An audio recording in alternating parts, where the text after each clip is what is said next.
Hello retro gamers and welcome to Sunday Quickie. Yes, Sunday Quickie where there's no script, there's low production values, and we just sit here and talk about, events and news in the retro gaming world, or really whatever the hell I feel like talking about. It's a very casual affair. Today, we're checking out a Sonic racing game that has resurfaced, which probably hasn't really been seen by anyone in about 15 years. Let's start by reading the Nintendo Life headline. Video footage of Sonic's long-lost kart racing game has resurfaced online. A Sonic Cafe exclusive from 2005. So there's a little bit to unpack here. Seeing 3DX may lead you to believe that it might be a Nintendo DS game or something to that effect. But no, we have to start by looking at what Sonic Cafe is. So if we go to this webpage, which is a really good resource, you've probably heard of it really, it's not like it's obscure or anything, but fandom.com, and there's the Sonic News Network. So I'll just read verbatim how they've described the Sonic Cafe. Sonic Cafe was Sega's mobile game... I screwed up there. Sonic Cafe was Sega's mobile game... I screwed up again. Alright, third time lucky. Sonic Cafe was Sega's mobile phone game service in Japan. For a fee of 315 yen a month, after tax of course, the user received access to the entire library of currently available games and could download them as many times as they wanted to. It's a pretty cool sounding service, to be honest. The service was available on NTT Docomo's i-appli phones. The service was only available in Japan, however. Select few of these games became available in the United States and Europe on the Sega mobile service. So what we've got here is a subscription service that was only available on phones in Japan in the mid to late 2000s. It says here that the service ran from 2001 to 2007. So what does all this mean? NTT, Docomo, Appli phones. When I first read that, absolutely none of that made sense to me.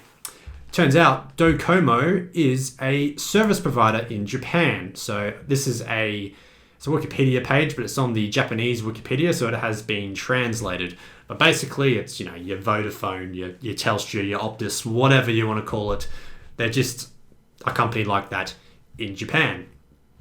So the phones themselves, if we go back to this, the Appli phones were basically very how do I describe it? Especially like later in the service, they're kind of like early smartphones, but obviously not running on Android or iOS, but in this case, Symbian. So basically, we have this YouTube video that has surfaced, and I like how Nintendo Life has said, now out of the blue, 18 minutes of recorded HDMI footage has popped up. It's not really out of the blue. He actually uploaded it on the 24th of December last year, but someone has found this and sent it to a lot of the major news networks, and it's now hitting the headlines. At least it was a week ago. I'm a little bit behind. Sorry. Basically, a lot of these games can't be found anywhere else. They are only available on the subscription service, especially a lot of Sonic games. So this particular one came out in 2005. So they're on the same fandom Sony News Network page. They've got a page for the game. Sony Kart 3DX is a mobile phone game released on the Sonic Cafe service offered by Sega. It is a 3D sequel to Sonic Racing Kart. And if you've never heard of Sonic Racing Kart, that was another game that was only found on the subscription service. Description: players compete against each other in the S1 Grand Prix mode via network connectivity on Sonic Cafe, which would have been pretty cool in 2005, especially for, as we will soon see, a rudimentary 3D game. Players can also race against the best times on the network in a time attack mode. The player's own high scores can be uploaded for others to see and race against. So really, not too much is known about this. That's probably pulled off a description off the official website, I'm guessing. No one, bar some Japanese people in 2005, have actually seen what this game looks like. And for people who follow Sonic and lost Sonic games in particular, this is a pretty big deal. So the YouTube video in question is by a Japanese uploader, and for the most part is entirely Japanese. So I've taken the liberty to translate this text for you, so let me just bring that up. So the title of the video roughly translates to Feature Phone, Sonic Kart 3DX Play Video, and then in brackets, i-appli, which is the to do with the mobile phone. YouTuber's name is person who posts video, and in brackets, provisional. So take that as you will. In the description, he's written how to record the screen of the feature phone. Docomo's SH01C has HDMI output, so use this. And then basically he's saying that he's used the phone, he's then connected that into a HDMI splitter, and then he's evidently connected one end of the splitter into a display of some sort, and the other into a recording device, which is the GV HDR-EC, which I won't show you, but I looked it up. It's just a HDMI capture card, basically.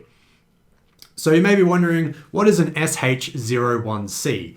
Not a phone that was released to Western audiences as far as I can tell, but it is a Sharp branded feature phone from 2010. There we go.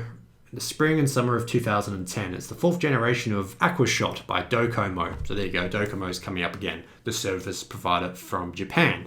So as we can see here, it is running Symbian OS. I do have a photo of it here. So as you can see, it's a pretty run-of-the-mill feature phone from that period, but this was just when, the smartphones that we now use today were coming in, the first generations of those, or first or second generation. So it still has the old form factor, where you've got the physical buttons and it's in a clamshell flip phone style, but it has things like Bluetooth and Wi-Fi, and in this case, an app store where people could download and play 3D games. So I guess I should stop yammering on and actually show you what the game looks like now.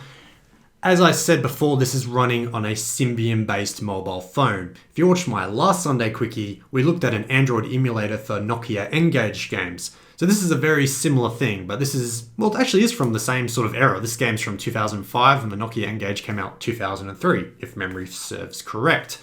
So I'll just turn down the volume on my computer here. But as we can see here, 3D graphics. Right from the get-go, we've got Sonic sitting there in his little red cart and he's rearing and ready to go.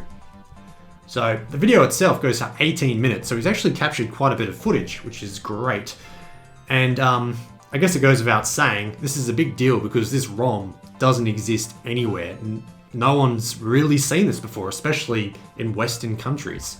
So as we can see there, there's the 2 different modes. There's the Grand Prix mode and the time attack. Unfortunately in this, he only shows the time attack.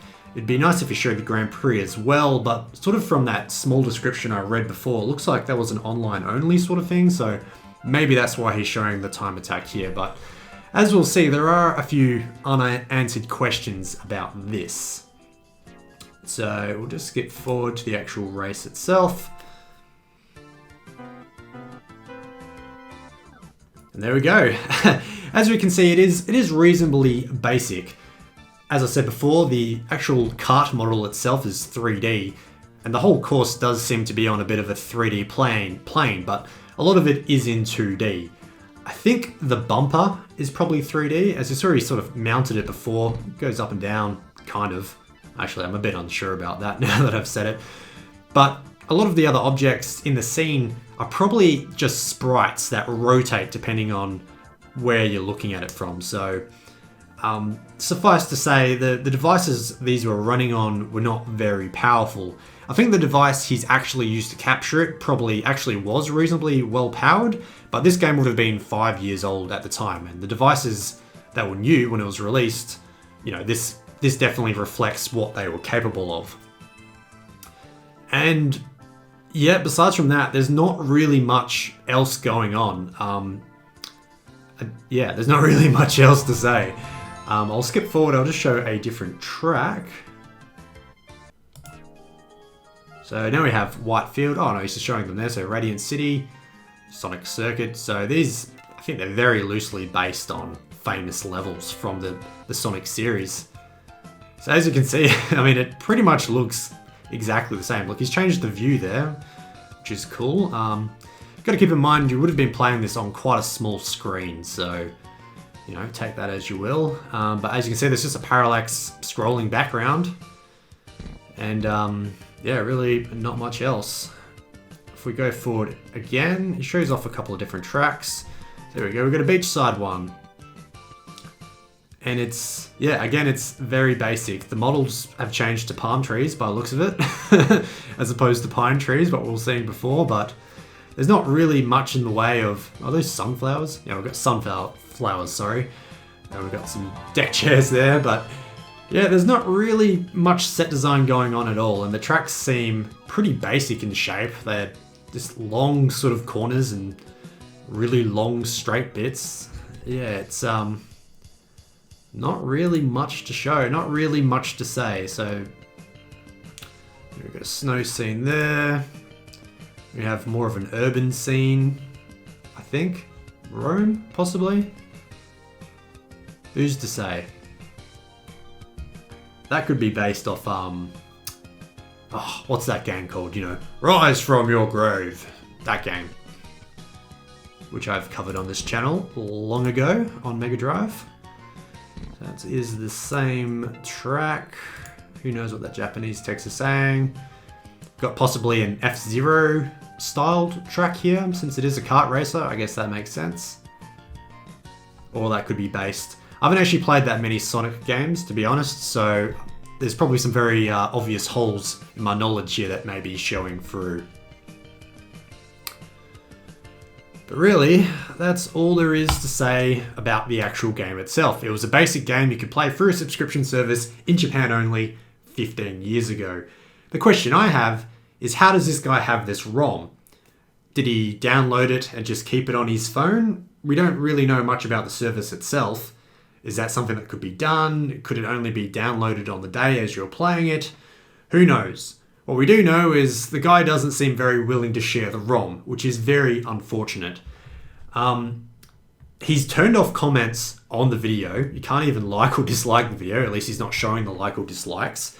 And if you go to his profile, he has left a description here where he's basically said, and I've translated this as well, since there is not much information left on the internet for feature phone games, I am posting the play video with the intention of keeping it as a record and material.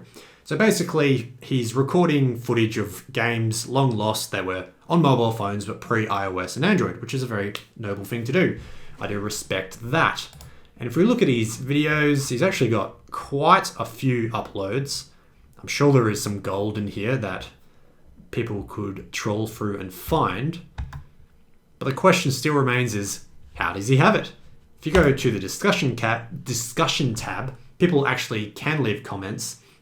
And basically, we've got CJ here, and I won't read the whole thing, but basically he said that he's a part of the Sonic the Hedgehog fandom community, and he's stumbled across this, and he's the one that actually sent it to the news agencies, like Nintendo Life, the article I was reading before.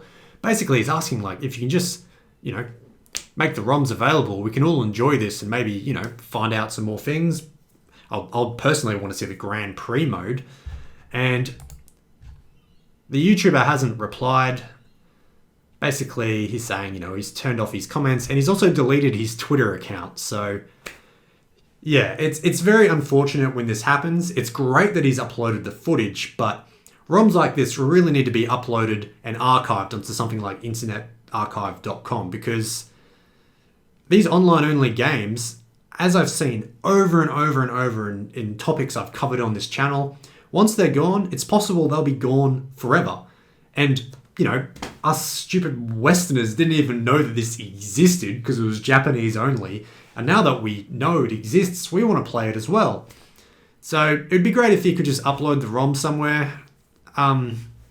Especially with Sega stuff. Sega seem a lot more lenient when it comes to that sort of thing. Nintendo, definitely not. Obviously, they love taking down ROM sites and whatever, but from what I've seen, Sega seem just overall a bit more lenient. But really, yeah, that's all I have to really say about this today. It just opens up the discussion on, you know, game archiving. Just stuff that is digital only will one day be lost forever, and really that is tragic. So if you're going to sit there and ponder any discussion point today, I'd say choose that one. Bring it up with everyone you know. It's just going to get worse and worse. Like, you know, there's so many games now that just don't receive physical releases at all. So the sooner we can start archiving these so future generations can enjoy them, the better. But that's it for today's Sunday Quickie. Thank you so much for watching, and I will catch you in the next video, hopefully.